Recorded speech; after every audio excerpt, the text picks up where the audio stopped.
So it's interesting to me listening to all the theological work that's been done on understanding passages from, say, Genesis to the book of Revelation, looking at commentaries, theological and secularist academics' work on the meaning of the serpent, the Nakash. Nakash being the glistening or shining one, the Nakash being the beast of beasts, right? The most cunning of all the beasts of the field. And I find it interesting that there's so much confusion, either oversimplification, and people want to say it's just a serpent, a snake, when the text is pretty clear that it was the most cunning of all the beasts of the field. Well, you have to define what a beast is.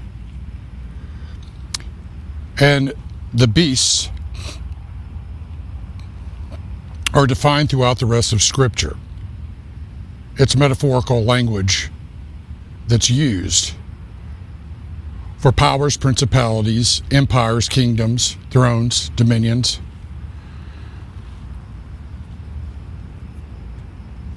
So when you think about that, and you think about how that plays out, think about Daniel. Think about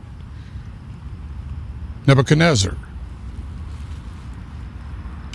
Because a lot of folks, when they think about eschatological points of view, they will, particularly in America, they like to debate or proclaim Daniel, the book of Daniel, as one of their key proof texts. So what is a beast? Well, a beast is an empire. A lot of people will agree on that. But what makes an empire is economic, right? Political and military power. So wealth, power, influence, and control. And so even in our own day, we talk about power projection, or projecting our will in a certain region, right? Force projection. And we will send out aircraft carriers, right? A battle group. Sometimes planes, will move forces around to project power. Now, what are you doing when you are projecting power? You're displaying dominance. You are, in a sense, warning other nations, peoples, tribes, not to mess with you. You're warning other peoples, tribes, tongues, and nations what the consequences will be if they do not do what you ask of them. Now, there's soft power and there's hard power, right? Kind of like passive and aggressive.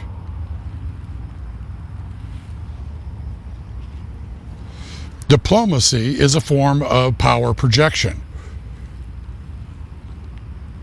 You use levers, you leverage your power, your economic power, your political power, your influence, and your military power to move other peoples, tribes, tongues, and nations in the direction that you want them to go. Do you not?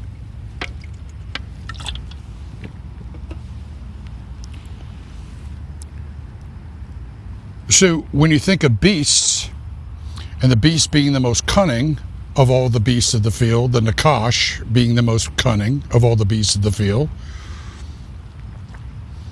and when you look at symbolic use of animals for beasts, each of those animals have certain qualities, characteristics, right? Certain things about their particular nature. Right? We use the phrase, the nature of the beast, that characterize at the macro level their approach to wielding power, to governing, to ruling over others. Now, I don't see why this is such a problem for so many people these days to comprehend. After all, during the Soviet years and even now, we often spoke of the Russian bear, the bear, right? Now it's a double-headed eagle, symbolizing looking east and west, straddling east and west, which is actually an old symbol of the Russian Imperium and the Holy Roman Empire. Right? When we talk of the UK, the United Kingdom, it's often in terms of a lion. Right? Here in the United States, it's the bald eagle. In Israel, it would be a lion.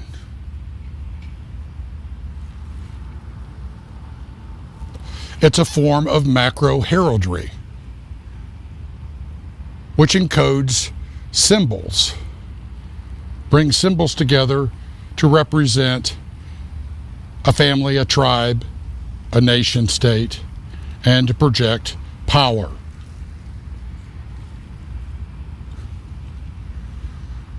So when you think of dragons, well, you have China. China's the red dragon, right?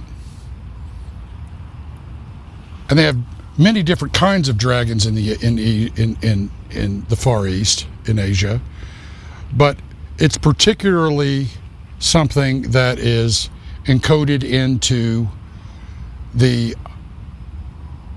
cultural DNA of the Chinese, and particularly the Han Chinese ethnicity, which is the majority of the CCP rulership, who claim their ancestry back to the gods of the dragons, or the dragon gods.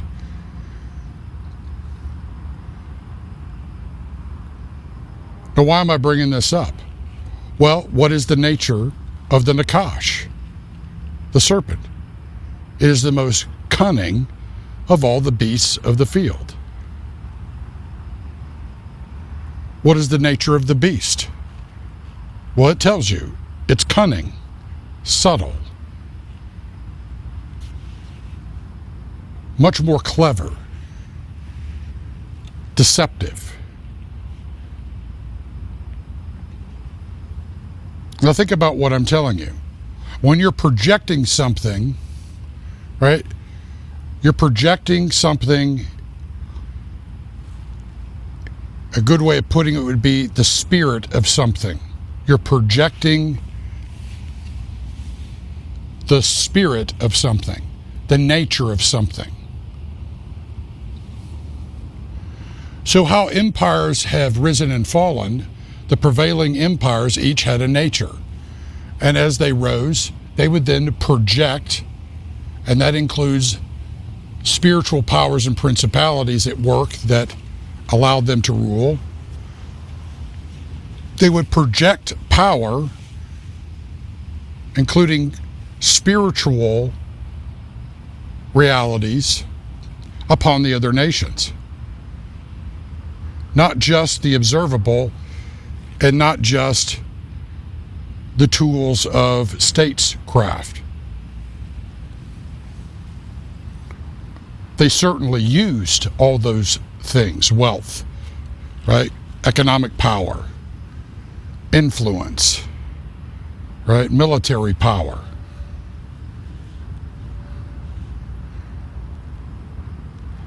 But what was behind all of it was a spiritual reality. That's why in Christendom we use the terminology powers and principalities in high places in the spiritual realm, right? That's how they rule. They rule through domination. Right? They govern by forced complicity. Now, God established governments, right? Yet there is a war between the kingdom of heaven, right, and the kingdoms of this world, in many cases, that rebel against the kingdom of heaven and against God and the way of truth and love and justice and mercy, and from humble and contrite hearts, because that is the nature of things in the temporal realm. They are subject to being corrupted, right? Corruptibility. And that corruptibility is really part of the battle zone. It's why things happen so subtly, because it is in the corruptibility of human nature, a vulnerability in our temporal mortal coils, the weaknesses, right, thereof, that are exploited by the powers and principalities of the spiritual realm, metasphere, if you will, right, that leverage their systems over all flesh. So when we talk about things like when you're told that your enemy is the flesh, the world, right, the systems of the world opposed to the kingdom of heaven, right, and Satan, which means adversary, it's a general usage, it's a combined kingdom of the Nakash and the powers and principalities at war against the kingdom of heaven. It is also what projects the spirit of the age. That's a macro level projection that is used to influence, entice, ensnare, and then dominate and rule over. Now consider what I'm telling you when I'm describing these systems. Is this not how the kingdoms of this world function? Is this not what you're seeing play out right now in front of you? When they talk about great power competition, what they're talking about is a Game of Thrones, right? Which systems, which ideologies, economic systems, ways of doing things, right, are going to dominate the world. And so we use terms like hegemon, right? Superpowers, the major powers, regional powers, as in powers and principalities in high places. Now think about high places from their perspective are the places of power, political, economic, military, ideological, right? All the things that contribute to that make up those high places and those who rule over and through them. hence the beasts. The world is the field. And the most cunning of all the beasts of the field is the Nakash,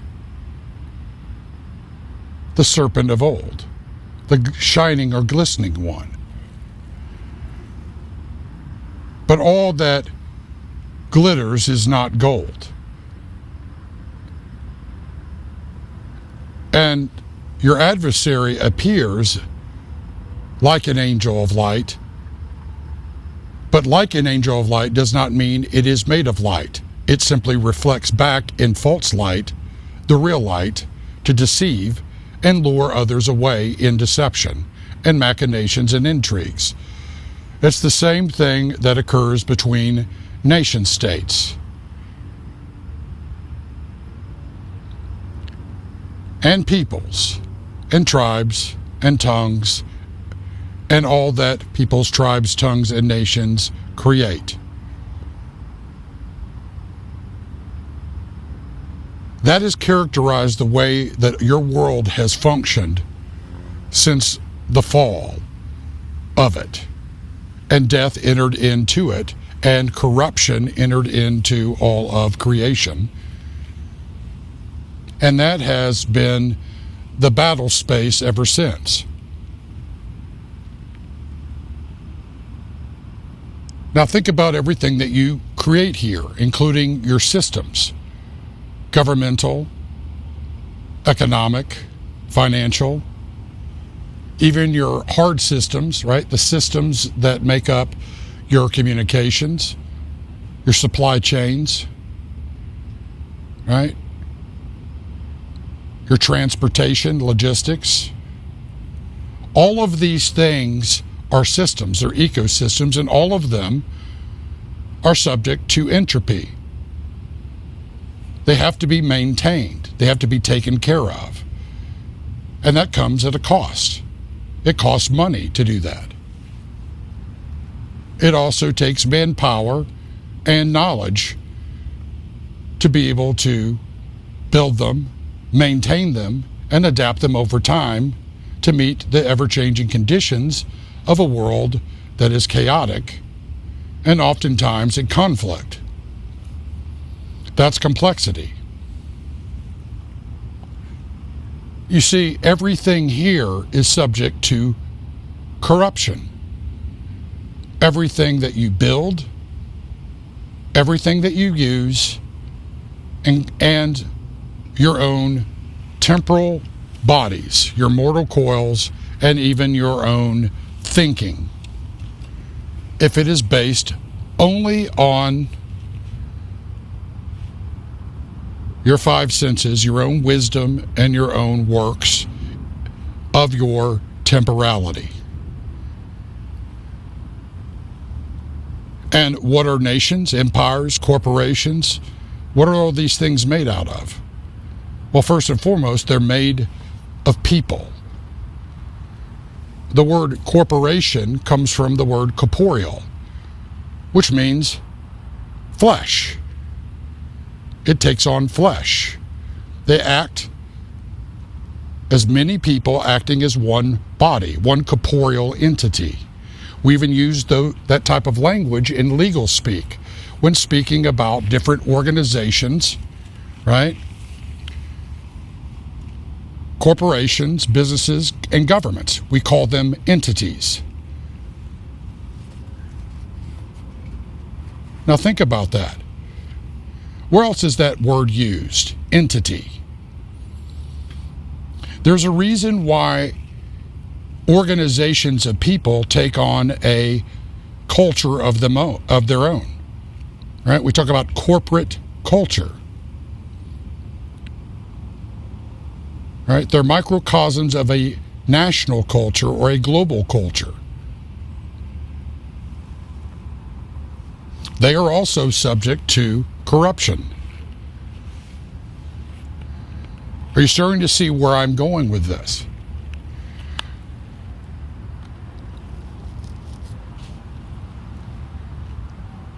When you rely upon your own wisdom and works and you turn from the spirit of truth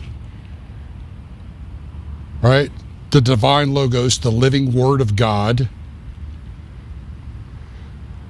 You're left only with your own wisdom and works and the vulnerabilities that make them only more susceptible to corruptibility, entropy, and being deceived and used against even its own best interests.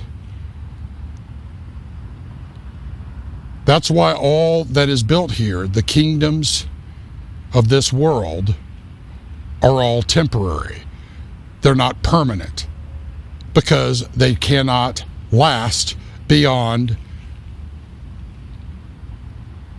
their temporal construct and the entropy that is always at work against them.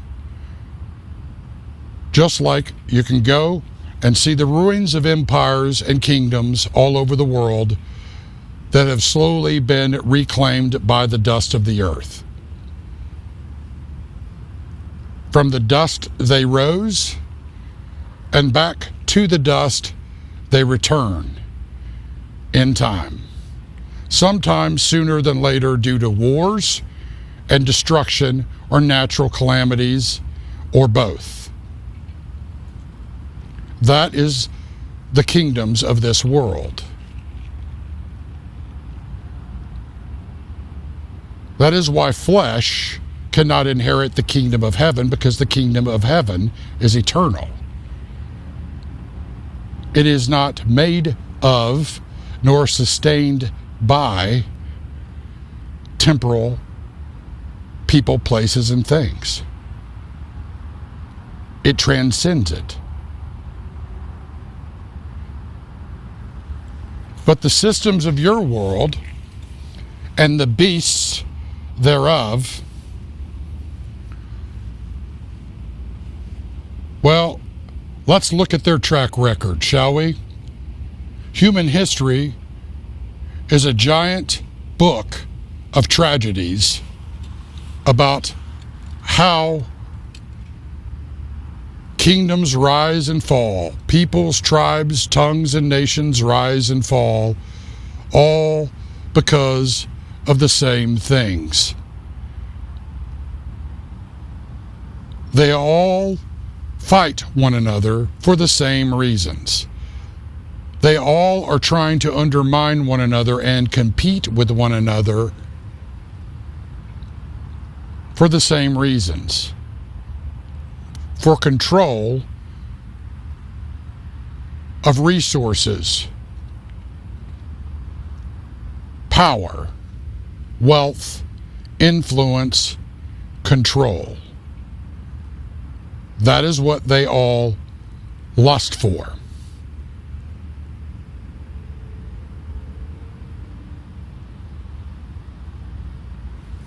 Now think about the red dragon, the Nakash, being the most cunning, most subtle, most deceptive of all the beasts of the field. Traditionally, eagles have been the predators for snakes.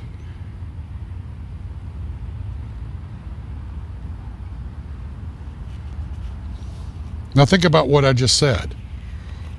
Eagles have traditionally been the predators, right? The enemies for serpents.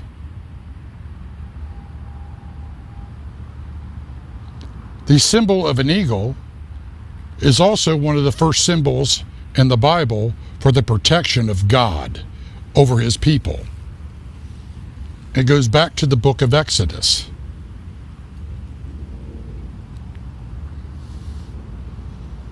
You also see it in Revelation 12, where the woman is given wings of a great eagle and flown into the wilderness to be protected for a time, times, and half a time. From, guess who? Well, the serpent. The Nakash. The red dragon. In that single chapter, it tells you all of those things and explains what they are as a unity. It is your adversary. And that adversary is first and foremost spiritual.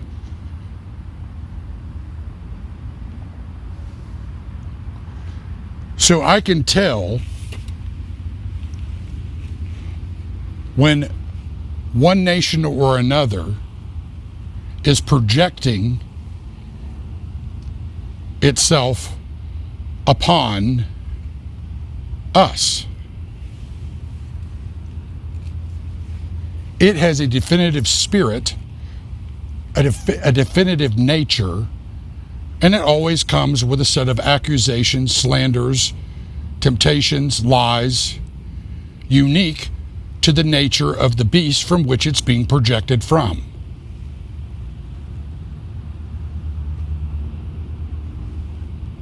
The most cunning and clever of them all is that of the red dragon, the Nakash.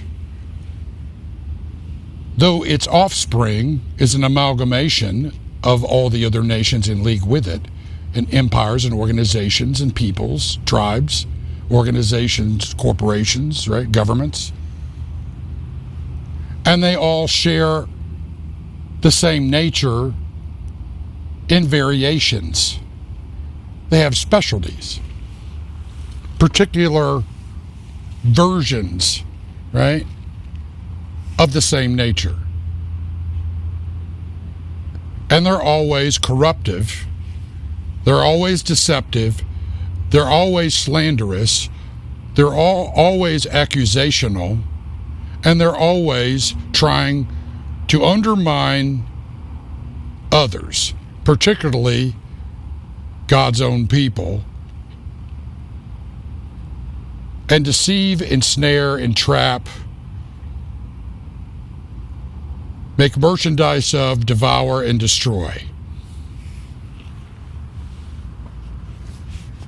If you do not understand this and you are a leader in government or any other part of the 7 spheres of influence in this country or others, you are already a proxy, whether you realize it or not,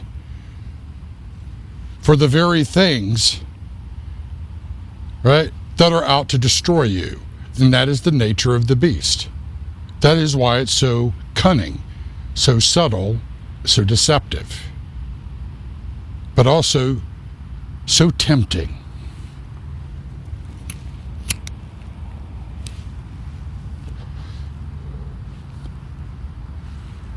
But it comes to kill, steal, and destroy, metaphorically and literally. And that's what it leads all the nations to. And it will have them all destroy one another to sustain itself while it gains power over all of you. Now consider what I just told you. What set of books is that right out of?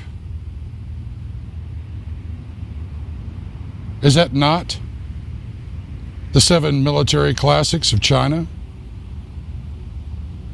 Is that not military strategy throughout all the ages?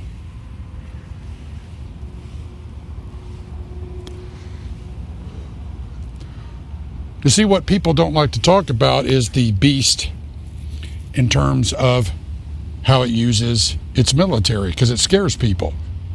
And they surely don't want to talk about it here in the United States because they're afraid that they might be it. But by being afraid of it, they've actually become it more and more by not actually confronting it and calling it what it actually is. All the nations are beasts. They are two beasts of beasts. But they're not the beast of beasts, the most cunning, most subtle.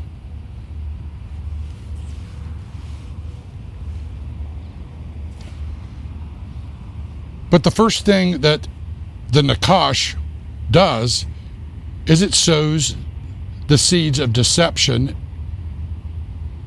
degradation, entropy into the society across the 7 spheres. And it nurtures and grows them quietly, subtly, gaining increasing power and slowly poisoning the society which is the target to be dominated.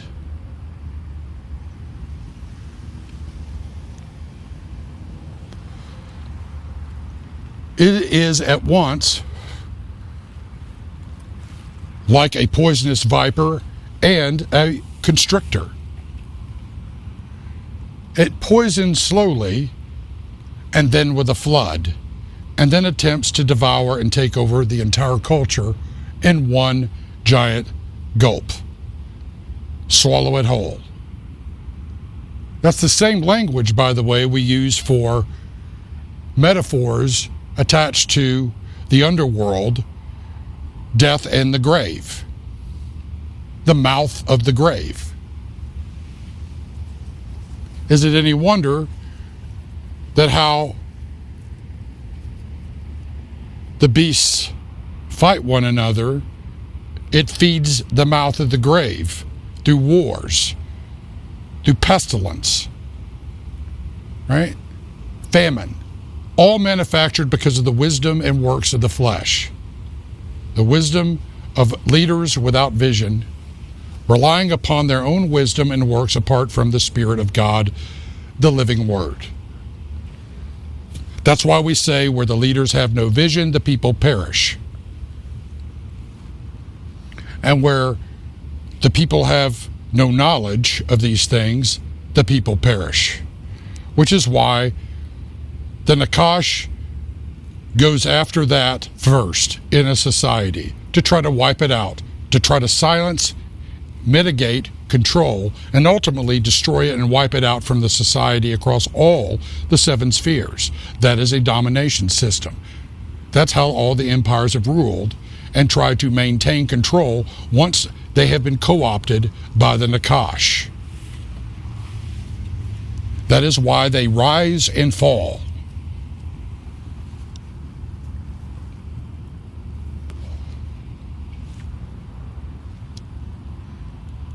Starting to make sense now?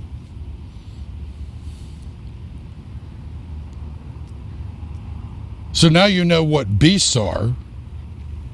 What do you think the mark of the beast is?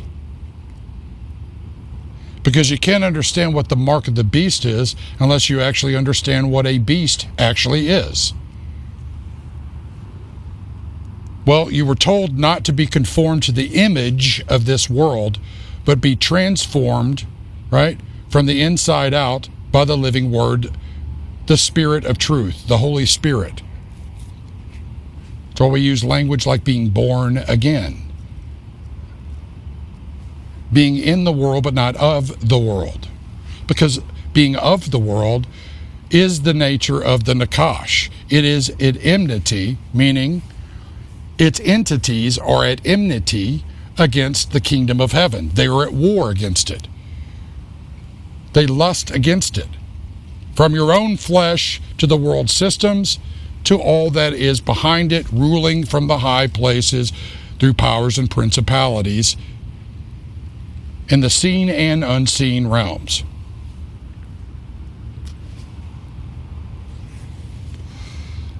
So if you put your faith only in the things of this world, including the systems of this world, your own wisdom, your own works, and your own beasts,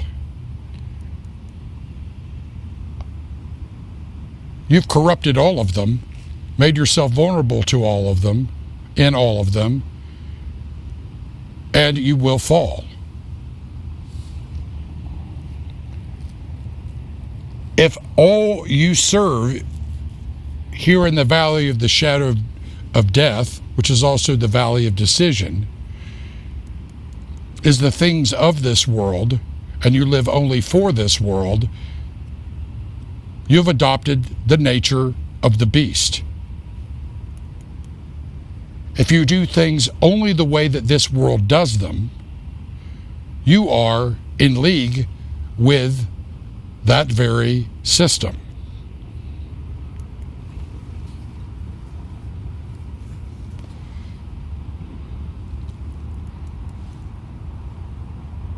That's why you're told to be in the world but not of the world.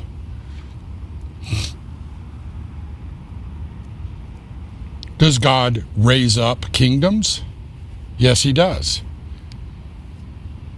But whenever those kingdoms, right, those nations, depart from him, become rebellious towards him and the way of truth and love and justice and mercy, in the spirit of truth, right, the living word, they corrupt their mandate and they become beasts.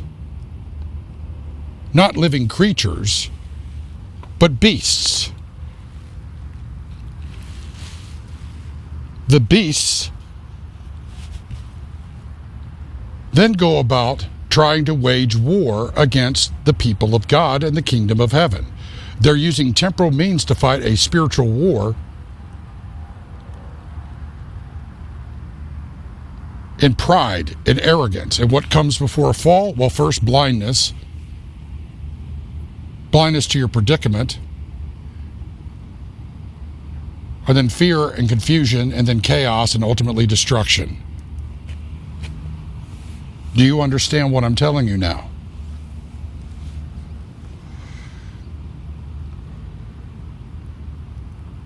When you depart from the way of truth, you depart from the wisdom of God and the saving knowledge necessary for your societies to be sustained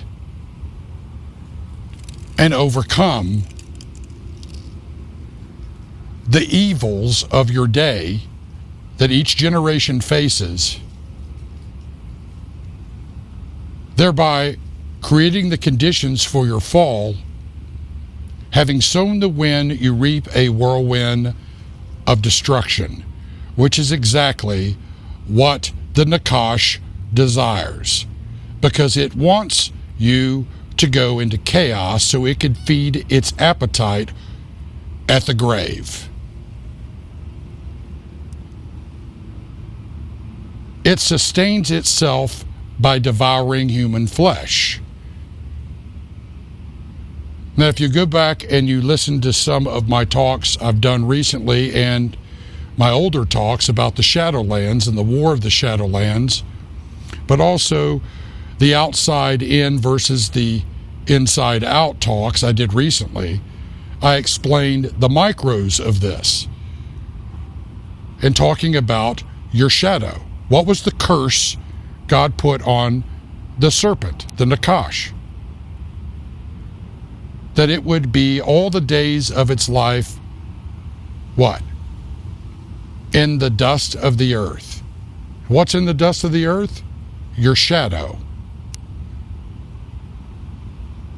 Everything here in this temporal world casts a shadow, including all of your kingdoms of sand.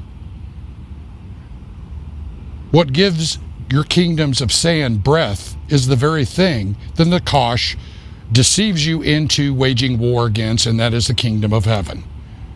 That is why, for the entirety of your human history, your civilizations have risen and fallen, and you have had nothing but warfare, suffering, and destruction. And whenever those periods of time come, creation itself rebels against you, and you have an increase in natural calamities. But because you are working off your own wisdom and works and basing everything on how you perceive things apart from God, your science then becomes a god and you corrupt that as well. So because all of that becomes corrupted, you become blinded to your predicament and you make the very choices and decisions that lead you to your own destruction, blaming everyone else the entire way as you follow your shadow into the dust of the earth, which is where the mouth of the grave is.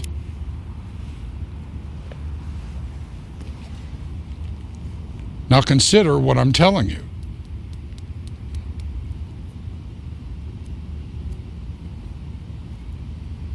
What I've laid out for you here is testable. It's testable in all of your human history, and it's testable across all of your cultures. It's testable right before your eyes. You're all being led to your slaughter.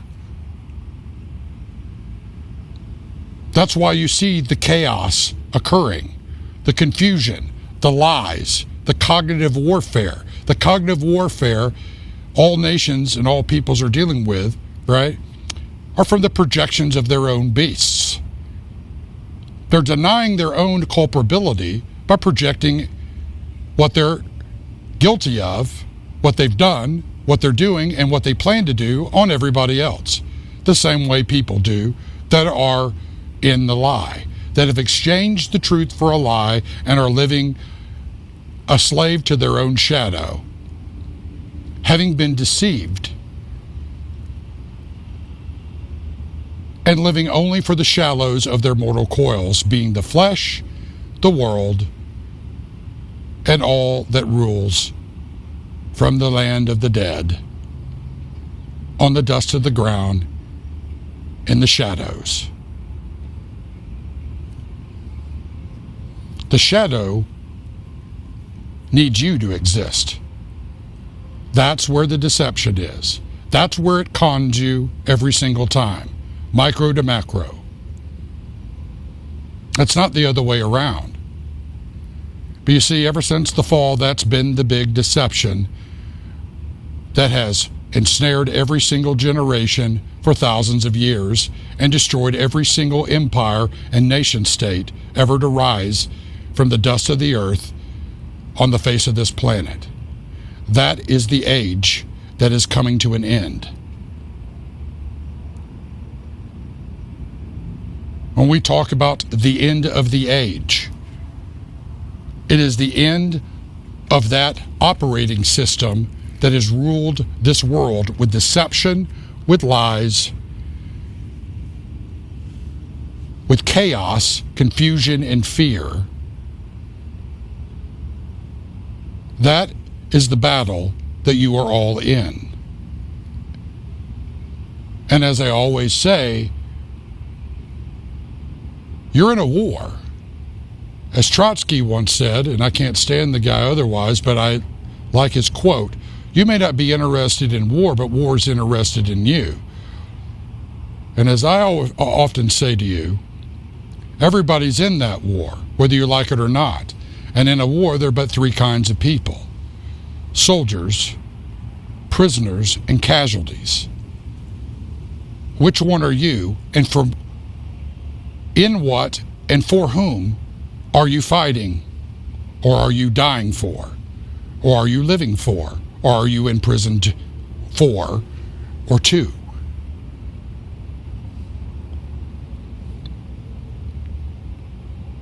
Prisoners are slaves. That's why they use them as proxies. That's all throughout human history. You see, that's what the domination systems always want to do. They want to enslave human beings, using human beings, right? A handful of human beings to enslave everybody else using the systems of this world and all that nations and peoples and tribes and tongues create. That is the way of your world, the one that is presently coming to an end.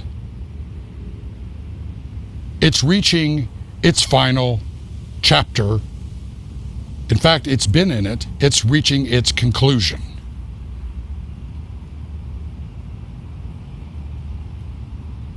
If you live your life only for the shadow, only for the flesh, the things of the world and in the world, and you deny the spirit of truth inside you, and who you serve is everything opposed to the kingdom of heaven, well, what do you think you chose at the end of your life, which could come at any time now? Well, you chose a lie.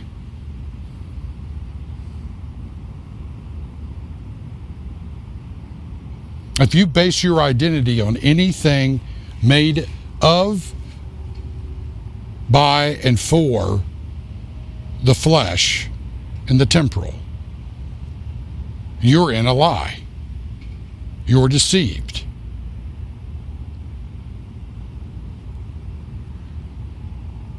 Because we don't call it temporal for nothing, because it's temporary. And it's all subject to corruption. That's why we say that these mortal coils are too weak, right, to enter into the upper countries, the eternal.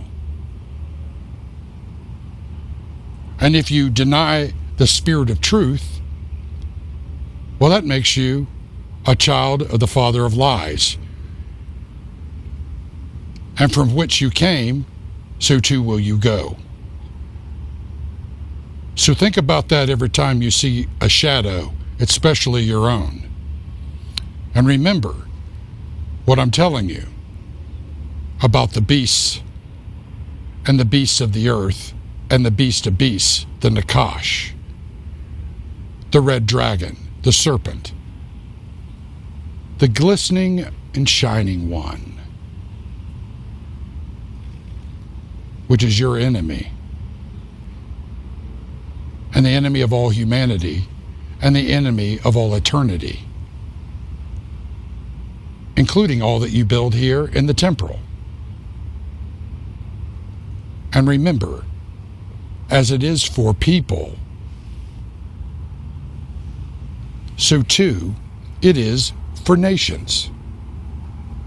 Does that make sense now? Because I can't make it any clearer to you than that.